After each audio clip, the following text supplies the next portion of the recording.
बोल श्री उमापति महादेव की जय। ओम नमः शिवाय। आज मैं आपके सामने दूसरे खंड का 21वां अध्याय सुनाने जा रही हूँ। आप लोग बड़े प्यार से इसको सुने, क्योंकि कई लोगों के अच्छे रिस्पॉन्स भी आ रहे हैं फ़ोन के द्वारा। वैसे पर्सनली मुझे मिलते हैं तो भी बताते हैं कि बहुत ही अच्छा आपने ये शुरू किया है। हम शिव महापुराण पढ़ तो नहीं सकते हैं, इतना टाइम नहीं होता है, पर हम सुन जरूर लेते हैं। रात को सोते समय जरूर एक अध्याय को हम सुनते हैं। तो ये बहुत बड़ी आप सबकी कृपा है, आप सबका आशीर्वाद है, और आप लोग ध्यान से इसको सुने भी। और जिस गुप्त ज्ञान की बात भगवान भोलेनाथ ने माता सती को बताई, वो गुप्त ज्ञान क्या है, उसको भी जानने का आप प्रयास करें। भगवान शिव जैसे सद्गुरु इस संसार में है। अगर आप खोजेंगे तो आपको जरूर मिलेगा। कहा है, जिन खोजा तिन पाइया, गहरे पानी पैठ, मैं बावरी डूबन डरी, रही किनारे बैठ। तो आप सद्गुरु की खोज करेंगे, आपको अवश्य ऐसे गुरु मिलेंगे। हम ये नहीं कहते हैं कि हमारे पास आओ, हमसे ही जानो, पर आप खोजो। सत्य की खोज करनी जरूरी है। अगर खोजेंगे तो मिलेगा। जहाँ चाह है वहाँ राह है। इसलिए भगवान भोलेनाथ जैसे इस संसार में कोई गुरु नहीं हुआ। आदि गुरु भगवान भोलेनाथ है, और आदि शक्ति माता पार्वती, जो इस संसार में जगत के कल्याण के लिए भी हर युग में अवतार धारण करके आते हैं। तो हमें उनकी शरण में जाकर इस ज्ञान को अवश्य प्राप्त करना चाहिए। भगवान जैसे गुरु हमें अवश्य मिल सकते हैं। इन्हीं शब्दों के साथ मैं यही आपसे प्रार्थना करूंगी कि मेरे इस चैनल को भी आप सब्सक्राइब करें। अच्छा लगता है तो लाइक का बटन भी दबाएं और मुझे प्रोत्साहित करें। ओम नमः शिवाय। 21वां अध्याय। इतनी कथा सुनकर नारद जी ब्रह्मा से बोले, हे जगत पिता, इसके पश्चात शिव जी ने जो जो कार्य किए उन पर भी प्रकाश डालिए। ब्रह्मा जी ने कहा, हे नारद, सती को रामचंद्र का वृतांत सुन अत्यंत आनंद हुआ, परंतु उन्हें अपने कर्म का विचार कर बहुत चिंता हुई। वे हृदय में अति भयभीत तथा दुखी होकर लौटी। मार्ग में उन्होंने सोचा कि मैंने शिव की अवज्ञा की तथा श्री रामचंद्र के विष्णु होने पर अब विश्वास किया। अब मैं शिव को क्या उत्तर दूंगी। सती इस प्रकार सोचती हुई शिव के निकट पहुंची तथा उन्हें प्रणाम किया। शिव जी ने कुशल क्षेम पूछ हंसकर कहा, हे सती, तुमने रामचंद्र की जिस प्रकार परीक्षा की वह सब हमें बताओ। सती ने यह सुनकर लज्जा से सिर नीचा कर लिया और कोई उत्तर न दिया। तब शिव जी ने ध्यान धरकर देखा तथा जो चरित्र सती ने किया था उसे जाना। उन्होंने अपनी पहली बात को, जो विष्णु को अभिषेक के समय कही थी, स्मरण कर अत्यंत क्रोध किया और हृदय में निश्चय किया कि अब यदि मैं सती से प्रेम करता हूँ तो मेरा प्रथम वाक्य झूठा सिद्ध होता है। सती जैसी स्त्री को छोड़ा नहीं जा सकता। यदि छोड़ता नहीं हूँ तो जो मैं पहले कह चुका हूँ वह झूठा होता है।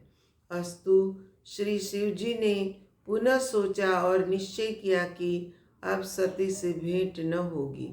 मैं अपने वचन को झूठा नहीं करूँगा। यह विचार कर शिव सती को छोड़ अपने स्थान को चल दिए। जिस समय वे वहाँ से चले तब आकाश से यह शब्द हुआ कि हे शिव, आपने अपने वचन का पूर्ण रूप से पालन किया।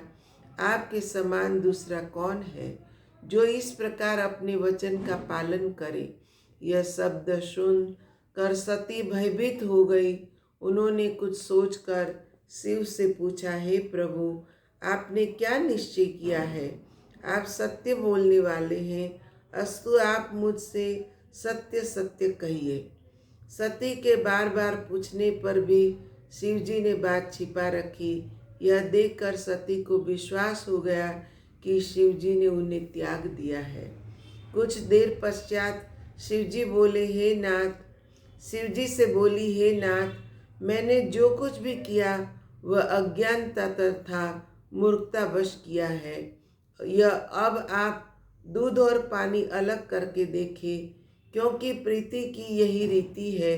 मैं स्वयं ही अपने कर्म पर बहुत लज्जित हूँ, परंतु शिवजी ने इस बात को प्रकट न करना उचित समझा। वे उनके अनेक प्रकार की कथा आदि के सुनाने में समय टालते रहे, परंतु अंत में उनको सत्य बात कहनी पड़ी। इस प्रकार वे कैलाश पर्वत पर पहुँचे। शिवजी मन में विचार कर बरगद के नीचे आसन लगाकर बैठ गए तथा अपने स्वरूप का ध्यान करने लगे। इधर सती मंदिर में अत्यंत उदास हुई। उनका एक एक दिन युग के समान बीतता था, परंतु सिवाय उनके और किसी को यह हाल प्रतीत न हो पाया। दिन दिन दुख बढ़ता ही जाता था। वे सोचती थी कि यह दुख कहने की योग्य नहीं। पता नहीं इस दुख सागर में मैं कब पार होंगी। मैंने शिव का कहा न माना, यह उसी का परिणाम है। तीनों लोकों में ऐसा कौन है जो शिव की अवज्ञा से आनंद प्राप्त कर सके। फिर वे मन ही मन कहती, हे शिव, आपका कोई दोष नहीं है। मैंने जो कुछ भी किया उसका फल प्राप्त कर रही हूँ। हे भाग्य, तुझे ऐसा न चाहिए था तो मुझे शिव के विरुद्ध किया। हे ब्रह्मा, ऐसे संकट के समय तुम मेरी मदद करो ताकि मेरा शरीर बदल जाए। हे मृत्यु, मैं तुमसे निवेदन करती हूँ कि तुम मुझे इस संसार से उठा लो। शिवजी को इस प्रकार समाधि में 87,000 वर्ष व्यतीत हुए। इतने समय के पश्चात जब वे समाधि से जागे तो उन्होंने सती को अपने सन्मुख खड़ा पाया। शिवजी ने उनको अपने सन्मुख बैठाया तथा उस बात को समाप्त कर अन्य बातें आरंभ की, जिससे सती को कोई दुख न हो। इस प्रकार वे प्रसन्न रहने लगी। शिवजी ने भी अपने प्रण को न तोड़ा। यह कोई आश्चर्य की बात नहीं है।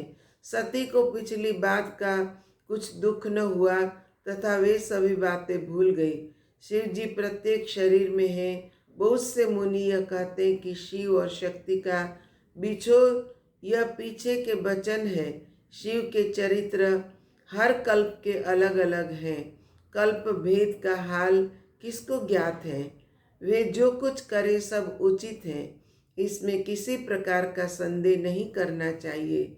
शिव तथा शक्ति का भेद अत्यंत गुप्त एवं कठिन है, उसको कोई नहीं जान सकता। शेष तथा विष्णु भी उनके चरित्र का वर्णन करने में असमर्थ हैं। यह जानकर भक्तों को उचित है कि संदेह रहित होकर उनकी पूजा आराधना करें। हे नारद, इस प्रकार जब बहुत समय व्यतीत हो गया तब शिव ने अपना वह चरित्र किया जिसको देखकर सबकी बुद्धि भ्रमित हो गई। अस्तु, यहाँ पर 21वां अध्याय हम पूर्ण करते हैं। ओम नमः शिवाय। उमापति महादेव की जय। सद्गुरुदेव भगवान की जय।